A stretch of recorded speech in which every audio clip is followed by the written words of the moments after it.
মাত্র কয়েক ঘন্টা আগেও মনে হচ্ছিল বহুদিনের উত্তেজনার পর হয়তো শান্তির পথে এগোতে যাচ্ছে যুক্তরাষ্ট্র ও ইরান। পর্দার আড়ালে চলছিল আলোচনাও, মধ্যস্থতাকারীদের মাধ্যমে আদান প্রদান হচ্ছিল বিভিন্ন প্রস্তাব ও নথিপত্র।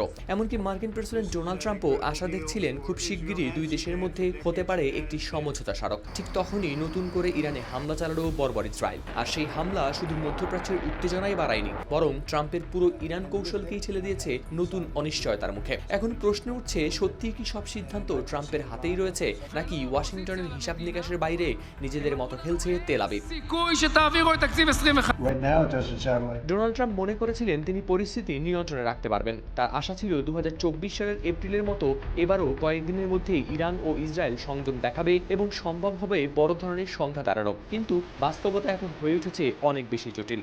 হামলার কয়েক ঘন্টা আগেই ফিনান্সিয়াল টাইমসকে দেয়া এক সাক্ষাৎকারে ট্রাম্প বলেছিলেন সব সিদ্ধান্ত শেষ পর্যন্ত তিনিই নেন। কিন্তু নতুন হামলার পর সেই বক্তব্য নিয়ে তৈরি হয়েছে নতুন প্রশ্ন। এই কথার মধ্য দিয়ে তিনি আসলে কি বোঝাতে চেয়েছেন? সত্যিই কি সব সিদ্ধান্ত তার নিয়ন্ত্রণে ছিল, নাকি মিত্রদেশ ইসরায়েল নিজেদের বাস্তবতা অনুযায়ী আলাদা পথ বেছে নিয়েছে? এর আগে মার্কিন প্রেসিডেন্টের সঙ্গে হওয়া আলোচনায় ইসরায়েলি প্রধানমন্ত্রী বেনিয়ামিন নেতানিয়াহু সম্ভবত স্পষ্ট করে দিয়েছিলেন যে ট্রাম্প ইসরায়েলের কাছ থেকে কিছু নির্দিষ্ট পদক্ষেপ দেখতে চাইলেও দেশটির রাজনৈতিক বাস্তবতা একেবারেই ভিন্ন। নেতানিয়াহুকে নানা রাজনৈতিক বাধা ও বিভিন্ন প্রভাবশালী ব্যক্তিকে সামাল দিয়ে সিদ্ধান্ত নিতে হয়। একই সঙ্গে তাকে ইসরায়েলি জনগণের সমর্থন ধরে রাখারও চেষ্টা করতে হয়। আর এই পরিস্থিতি ট্রাম্পের জন্য ইরানের সঙ্গে সম্ভাব্য শান্তি চুক্তিতে পৌঁছানোর বিষয়টিকে করে তুলেছে আরও জটিল। কারণ তিনি সম্প্রতি বলেছিলেন আগামী কয়েকদিনের মধ্যেই ইরান ও যুক্তরাষ্ট্রের মধ্যে একটি চুক্তি অথবা অন্তত একটি সমঝোতা স্মারক হওয়ার সম্ভাবনা আছে।